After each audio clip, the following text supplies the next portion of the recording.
Hey guys, Stephan Kesting from grapplers.com and selfdefensetutorials.com. Here with my friend Ando, Happy Life Martial Arts. Hi, how are you, sir? Very well. I'm not uncomfortable at all. Hair grab defenses. Shave it off. Done. Boom. All right.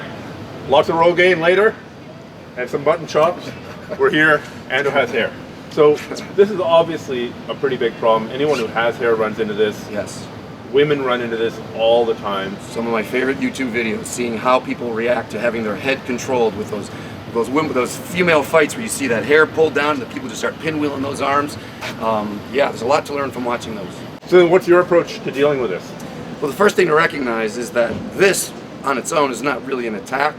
This doesn't become an attack until he does something with it. So the one thing to keep in mind is I don't want to try to defend something that if there's time is better spent attacking directly. If someone literally came over to have a staring contest with you with their hand on your head and you didn't want that, well, you can still punch them in the face. There's not much of an attack here. So the attack really is not a hair grab, it's a hair pull. So once he starts pulling you, now there's a problem because I'm off structure, my platform for fighting back is hurt. So the number one priority is to get your structure back, no matter what. Whether you get punched, kicked, grabbed, it doesn't matter. As soon as there's a pull, I need to figure out, okay, wherever he's gonna go, he pulls. I need to figure out how to get my structure back so that I can start hitting, popping, dropping, whatever it is you're going to do, your style of choice. Now, the difficulty is, again, it depends on what he's going to do. He may just be someone who's gonna start using that and just milking it, or he may be a little more sophisticated and using it just to pull into it, or a type of attack that he really likes. Most people, if they get a good grab, aren't gonna let go. It's a little more sophisticated to use it as a handle to get something else. That's someone chaining techniques. You probably won't have to deal with that in most self-defense situations. So in some ways, this is good news, believe it or not, because I know where his hand is, and the gap has already been closed. If he was sitting back and trying to pot shot me with punches and kicks, this is really harder for me to defend because I got to get in here if I can't run. So the fact that he's already bridged this gap and made connection with me, if he can touch me, I can touch him, even if I have to start here and chop my way up. So in some ways, look at this as a good thing. This is not a knife stabbing in and out. It's a secure target for me. So my number one priority, again, is to get my structure back. If I'm having a problem getting my structure, I am gonna, instead of letting my hands launch after him, I'm gonna try to connect to this because I don't want him to have just free reign with that arm. And it's very common, you might see people, they get their hair grabbed and they start going like this, and it's comical when we talk about this at slow speed, but it's not so comical if this is real life.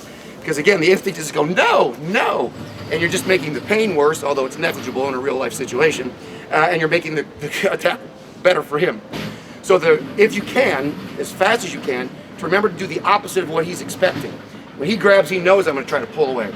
So the second I can get my druthers and go into it, this is gonna be way better for me. So I want to attack, not defend. I want to accelerate into him, not try to pull away. Those are the two most important points. And this doesn't matter if he grabs me from behind or from the side. I'm always trying to, if I can attack right away, get my structure right away, start moving around, do what you're gonna do. But you've gotta get close, and you've gotta not obsess. Hair back on. I thought that was my hair, thank God. It was just Velcro.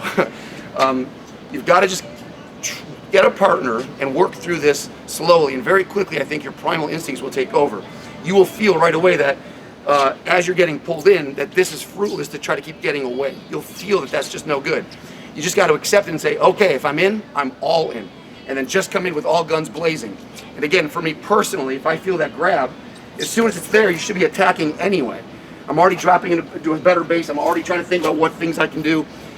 And it's only if he really got the upper hand and he's starting to throw me around a little bit that I'm actually have to come back and address that hand, trap it, and then still try to get my base. If I have to drop with some fancier technique. Do you know any fancier techniques? What would you do? There are a few. What would you do? I'm going to steal something that Burton Richardson told me. So you'll grab my imaginary hair. All right. And that there are no good solutions, but that one not so great solution, which is to grab and then sit down. Yeah. And obviously from here I might be able to throw you, but even if you stay standing, by creating this kind of push-pull tension, it's going to be hard for you to hit me. You have one hand, and then I do have this other foot to monitor it. Damn you BJJ guys. I suppose at that point you could start going for the fingers. Sure. Sure. Not a BJJ technique, I just want to point The out. fingers? Fingers. Not if the judge is watching, no. Yeah. It is a technique. So that's one of the better solutions. Not that there are great solutions. I think the head is such a long lever, and when you watch, like hockey players, they have to deal with a variation of this all the time, right? Absolutely. How many times do you see two hockey players? Absolutely. Each grabbing. Yeah. Canadian bringing up hockey, I get it. Yeah, but it's the same principle. You don't see a hockey player getting grabbed and then trying to fight his way. That grip is, just presume that if you've already been grabbed, you've already lost that battle. Just like in grip fighting or anything else. So once they have that big lapel grab, or they've got the collar grab or the hair grab, it's usually better in self-defense. Maybe not in BJJ, you could stand back up and work that grip. But meanwhile, if in real life, his friend's hitting you in the face. So if I get grabbed in any way, I'm gonna just have to accept that, even if it's my wrist, I just have to accept that that's gone now. And it's not so bad, because if you look at the positioning, we're in the same position. It's only psychologically that we're different. He thinks he's winning, but if I can accept that grab and say, we're in the same exact position. The only difference, I can move him, he can move me. So in a way, he gave me this gift. At least now I know what I'm gonna do. So accept. Always finding the silver lining.